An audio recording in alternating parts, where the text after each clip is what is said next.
Okay, welcome everybody. My name is Anna Baumann. I am from Washington University in St. Louis, and it is my pleasure to have my friends to talk about the framework for adaptations and modifications to evidence-based implementation strategies, the FRAME-IS.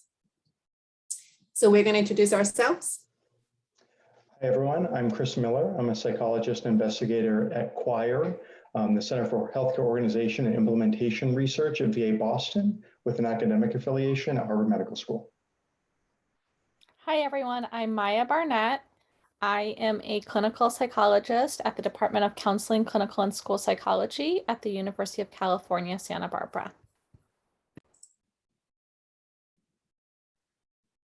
And I am Anna Baumann. I am at the Washington University in St. Louis.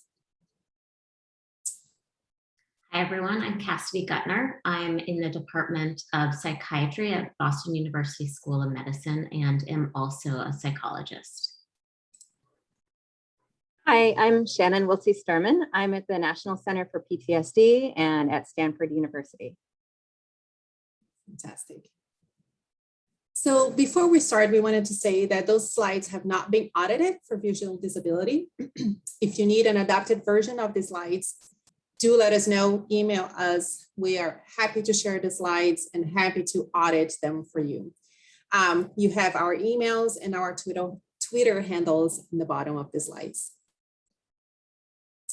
So today we're going to acknowledge and disclaim our funding. We're talking about the definitions of adaptation, setting the stage, and talk a little bit about what is FRAME-IS and provide some examples of how we're tracking and using FRAME-IS, future directions, and wrap up. So in terms of acknowledgements and disclaimers, first you can see the citation or front matter for the manuscript on which this presentation is based. We don't have any conflicts of interest to declare, and we did want to give special thanks to those who weighed in on the draft versions of the FRAME-IS. Details can be found in the manuscript itself. And next slide here. In terms of funding support, there's a lot of it. So we do acknowledge our funders and want to give a special shout out to the Implementation Research Institute, or IRI, with which all of us co-authors have been involved in some way, shape, or form.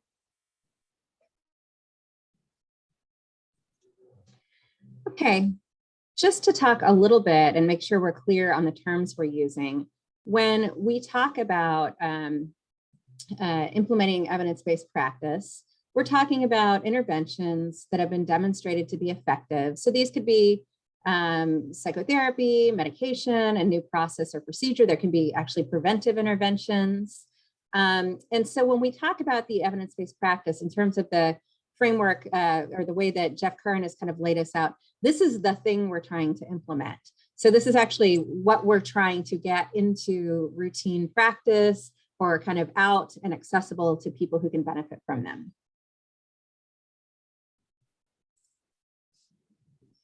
And then the implementation strategy is the strategy or the method or the technique that we use to help the thing be implemented. So these are, as Jeff Curran would put it, the stuff we do to try to help people or places do the thing. So these are things that we try to do to help it along, help it get into routine practice. And examples are things like training, audit and feedback, forming stakeholder advisory boards, promoting networks of people to communicate and share information.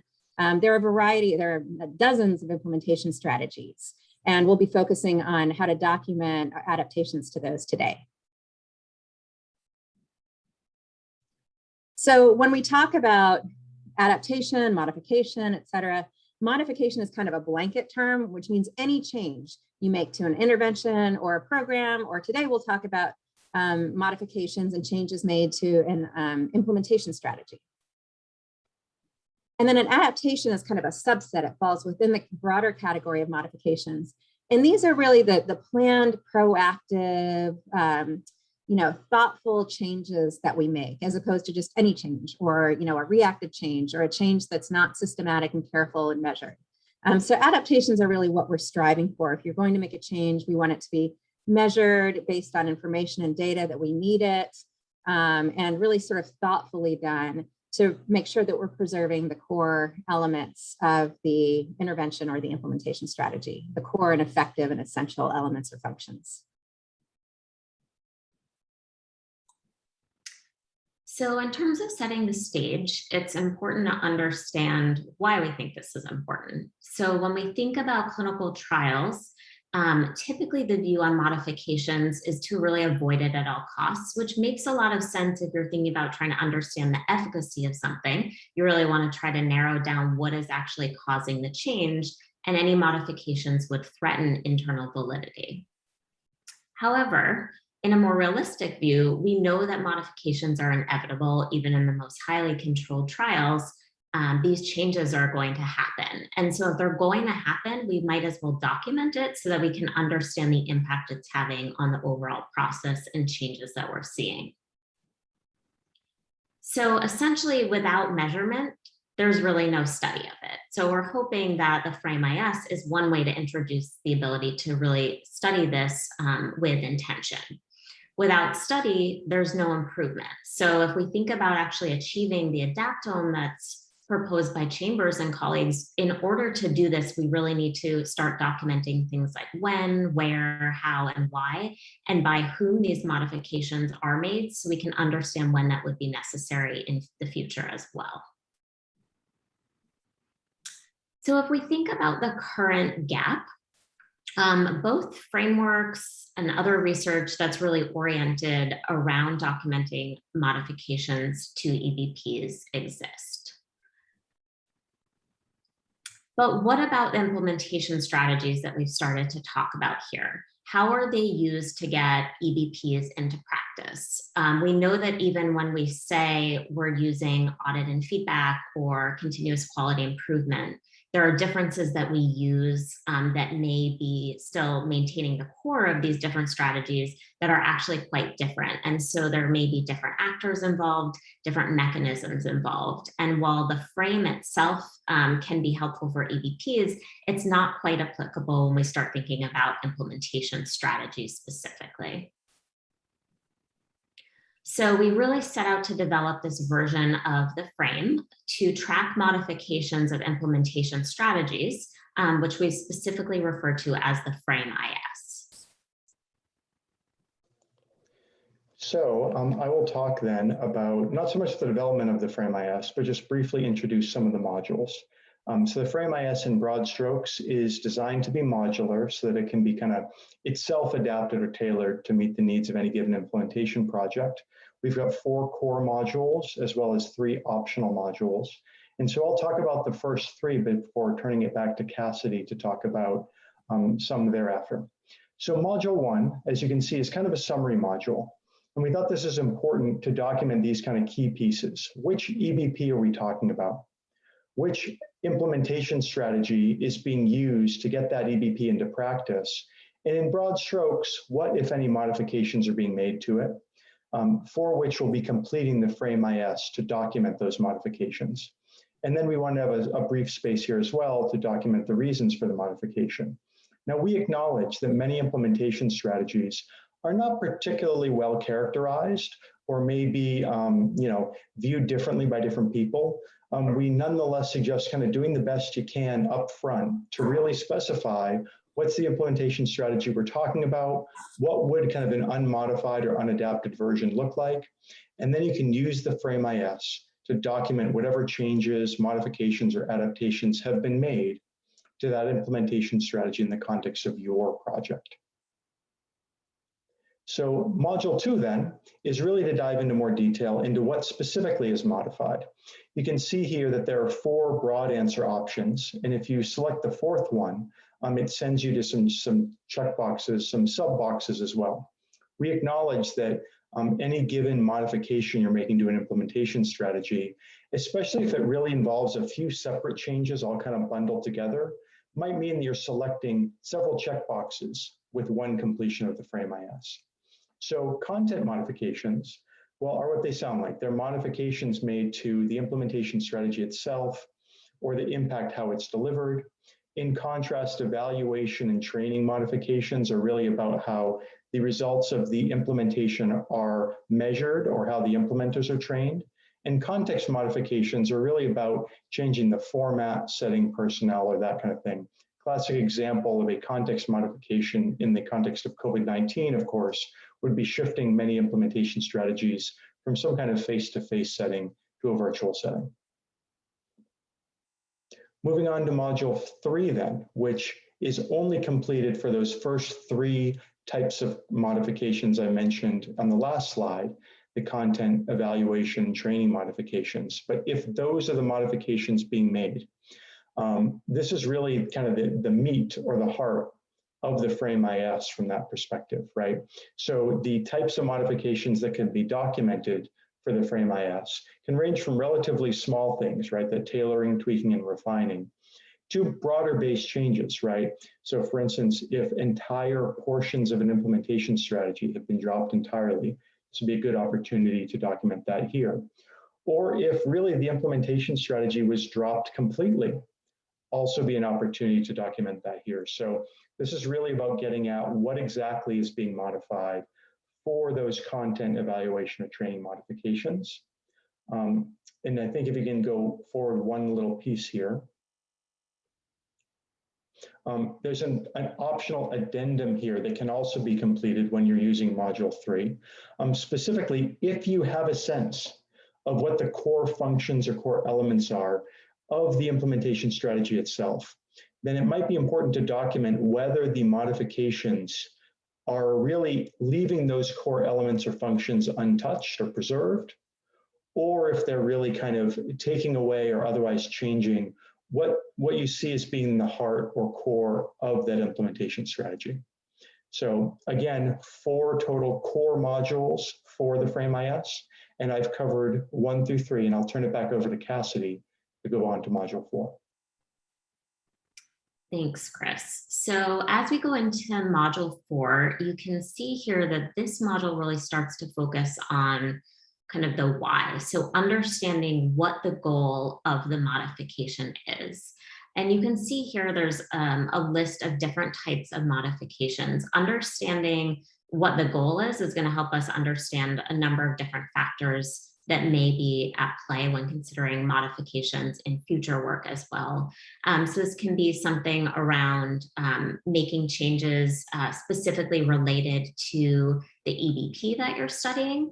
It can also kind of range all the way down to increasing things like health equity and decreasing disparities related to that EBP delivery. So really trying to get a more nuanced understanding of the goal here is the first component of module 4.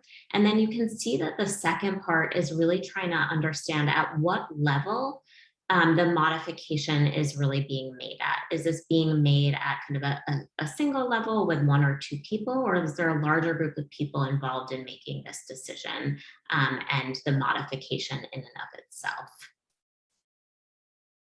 As we move into module 5, we start to get at when the modification is initiated.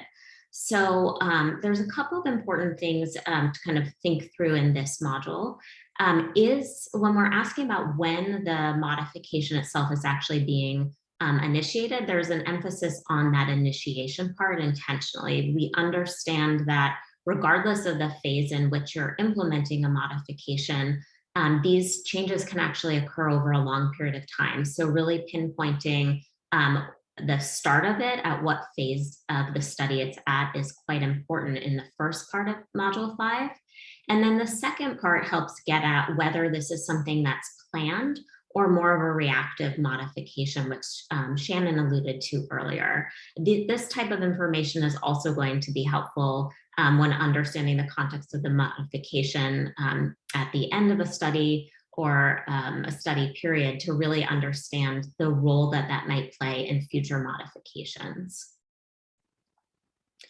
And then module 6 really helps us get at who participates in the decision.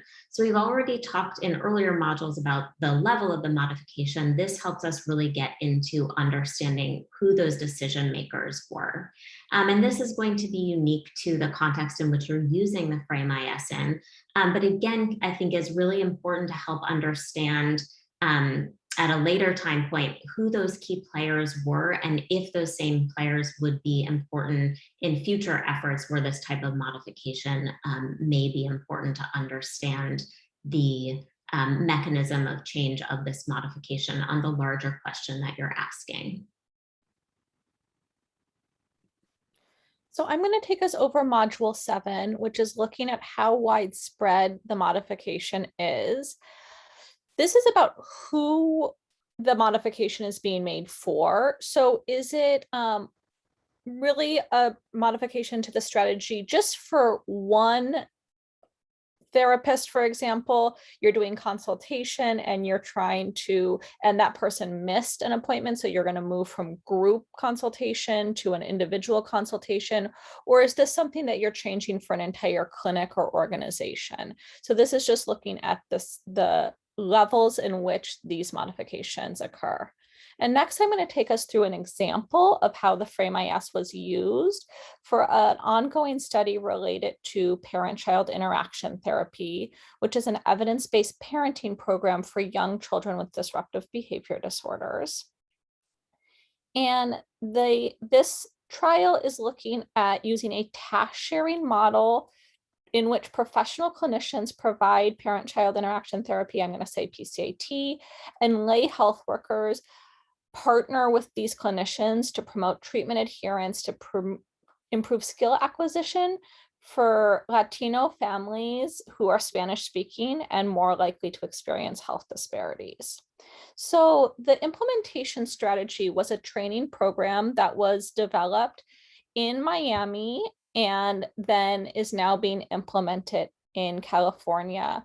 And while this training program has only been used once, it had been defined with what activities were happening on every day, what the objectives for every day were, how long it was. And so we used the FRAME-IS to capture the changes that were made when the implementation occurred in California.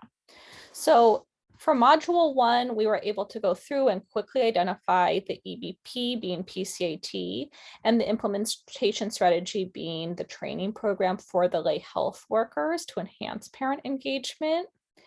The modifications that were made were predominantly tailoring of training content, making the language more appropriate to the local context, given population differences, even though Miami and California both have large Latino populations and Spanish-speaking populations. The country of origin of those populations is often different, and so modifications were made to reflect regional differences there. We also did a removal of a component of training that occurred in Miami, and this removal was based on challenges with this training and having lay health workers learn this behavioral coding system that they were supposed to implement with families. And the reasons for that was we wanted to improve the appropriateness based on tailoring the training content to the predominantly Mexican-American population in California, and the feasibility in that the behavior observation coding system had not been as feasible in Miami.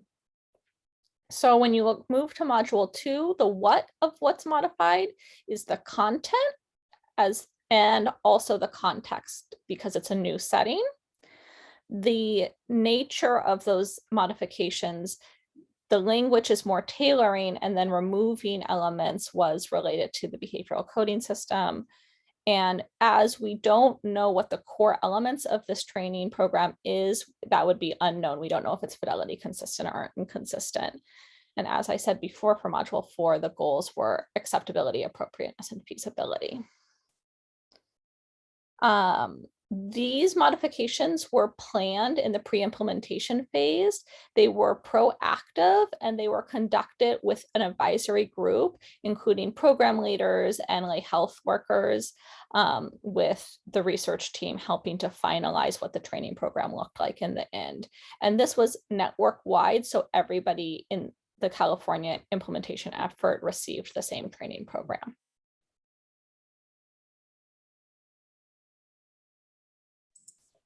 So I'll pass that to Anna to talk to us about our future directions.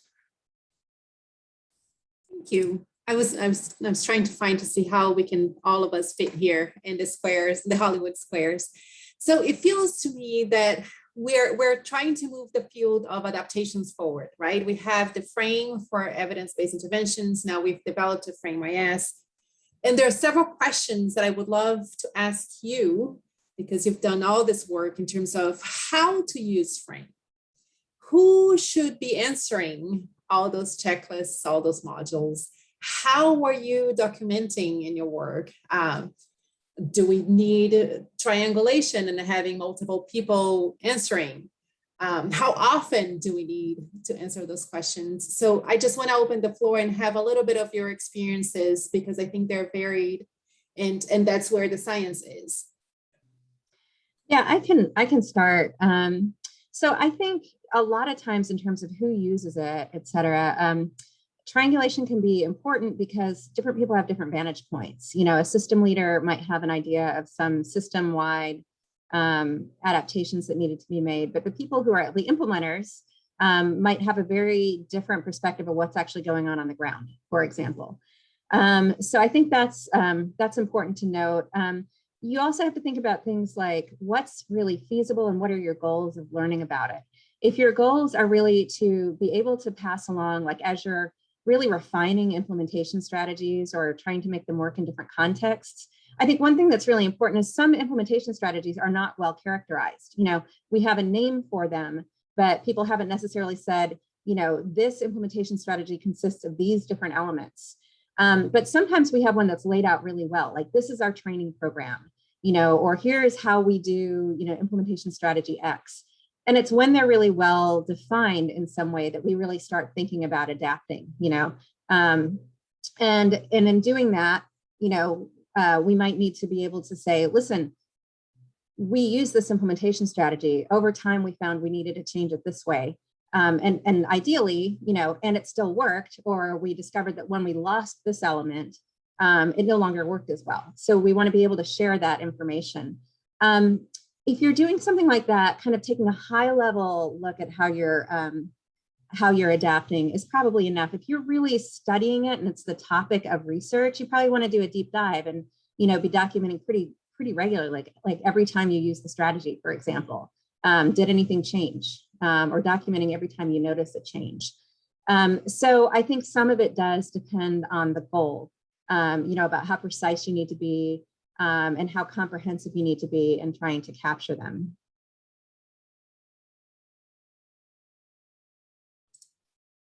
Chris, Miya, Cassidy, you guys have also played a little bit with Frame IS and your methods. Share a little bit about your lessons learned and recommendations. I think I would just predominantly just kind of emphasize the things that Shannon mentioned. I think that you know, this is quite a comprehensive assessment tool, and I think that if your needs are just kind of in broad strokes to document what changes are happening and when, then it may very well be that relatively more spaced out completion of the Frame IS, perhaps by just one or two people, may be sufficient to meet your needs for the project. So I think a lot of it is really about carefully thinking through what information do we need and why from the Frame IS, and then really trying to strike that balance among feasibility, comprehensiveness, and kind of respondent burden for whoever is the one kind of taking a stab at it on your behalf. I don't think I have much to add. I think my experiences are similar to what Shannon and Chris said. I have found that we've been testing out collecting data through the Frame IS from a variety of people involved in the EBP within a clinic and asking them to engage with the Frame IS on a monthly basis to try to understand a little bit more. Does everyone have the same experience of the same modifications? Are there certain people that are involved in modifications versus other people?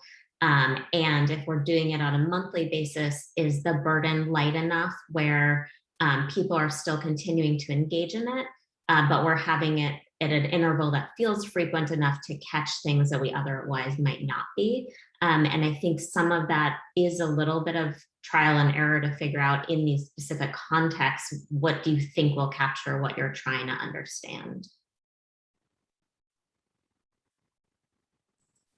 This is super helpful. And maybe as you answer or as you make a comment, I'm wondering if you guys could share the methods by which you're tracking. So I want to also put a highlight on Borsica's work, right? Borsica Rabin that has done checklists. I've seen Leo Cavazos doing, Excel files with the goal of there is not a right answer. That's the only answer, right? Semi-structured interviews. So as you shared, if there are any lessons learned from the methods. So we talked about the frequency, we talked about multiple stakeholders, the how to figure out how to answer those questions. So we've been testing it online, so on like a system similar to like a RedCap or SurveyMonkey. So it can be like an email link sent out to folks so they can kind of quickly from their email go in and click off the boxes, have the right ones appear. So it's directly sent to the participants rather than an interview or something like that. We find that it's actually fairly brief too. So obviously as the study goes on, there seem to be less modifications, which would probably be expected in most implementation efforts.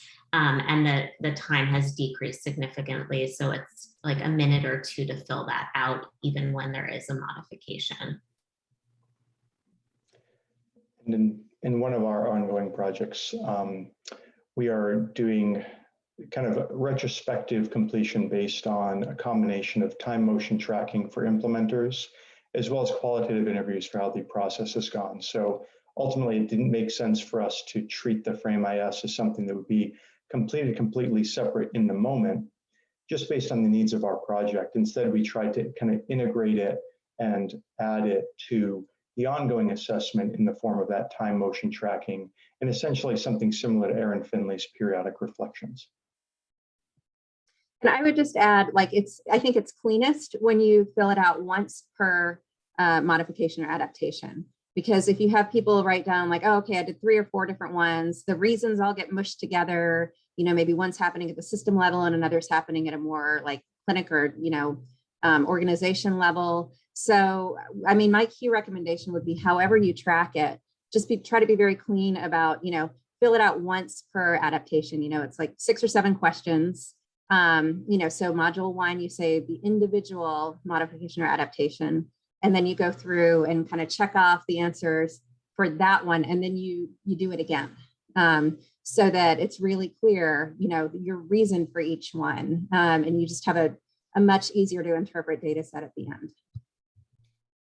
And going off of what Shannon was just saying, I think that a lot of timing has to do also with how ongoing an implementation strategy is. So the example that I talked about was training, and we used the FrameIS before the training was implemented because it was planned adaptations and very systematic as to what we were talking about. Now, as I said, this is an ongoing project, and so we've moved from training to the consultation phase, and there was additional adaptation, and that has been every week, and that looks very different, where you have more almost time for these types of adaptations to come up. So for me, doing an example on training was pretty contained as to what happened, and perhaps it would have made sense to do it at the beginning of it and then the end of the week, but where you can see more modifications happen and more towards individuals, like a lay health worker went on maternity leave, and so what are we going to do for that individual, has happened in consultation. So I would also say that you're probably matching your timing with the types of strategies that you're using, and that's something to consider too, is that we know that most implementation efforts require more than one implementation strategy. And so that's a question for your team to ask itself as well, as if you're just really investigating a specific implementation strategy, or if you want to capture adaptations to every single implementation strategy that's used within an effort. This is super helpful, which brings to our next slide in terms of future steps and where would we like to go, team? Okay, so I think, you know, we know that nothing goes as planned, and that we have to adapt to the context and the realities of the, you know, the circumstances that we're under. So we know adaptations need to happen. The more we document them, the more information we can share about how they work, under what circumstances they work, and also what can change without diluting the effectiveness, and perhaps even how to refine it. So the more we know, you know, when we're training in implementation strategies, when we're working with or sharing information with other groups that want to go out and use them, you know, we can provide information like, it's okay to do this. When we did this, it stopped working as well, et cetera. And of course, you know, you want to be able to track the modifications and the outcome to be able to really, you know, to be able to get that, that information across. And over time, you know, we really start to learn, you know, just like we're trying to learn with interventions about how much you can bend them without breaking them, what kinds of things can make them better, what kinds of things make them fit in different contexts. So the Frame IS is a first step towards that. Ultimately, we want these things, we want these interventions and strategies and programs, these evidence-based treatments that work to get out there so that people who need them will have access to them. And, you know, that means sometimes we're going to have to go into contexts that that the implementation strategies and the interventions weren't originally designed for. The more we know about how to adapt, when to adapt, why to adapt, the better we'll do in terms of reaching our ultimate goal, which is to make sure that the people who need and can benefit from these interventions get them in a manner that will work for them. And so that's really kind of the North Star. And we have to get a little bit, we have to get a little fine grained to figure that out. And so the Frame and the Frame IS are really intended to help us learn as we go, so that everybody's not just improvising. And so we can actually, you know, put some good measurement behind some of these questions. And there, we keep up to date a page on the FastLab website that there, if you go to the FastLab website that's listed here, or even if you just Google FastLab adaptations, you'll go to the page where we have information about the Frame IS, we have code books, we have sample tracking systems and templates. These videos will be here, among other places, articles that use them. So we try to keep it pretty up to date. You can get code books that you can, of course, adapt for your own circumstances and fill in your own decision rules around how to code different adaptations, et cetera. So the website will have a lot of what you need, but also feel free to reach out to us and we can share the, you know, the latest information we have or try to answer questions for you.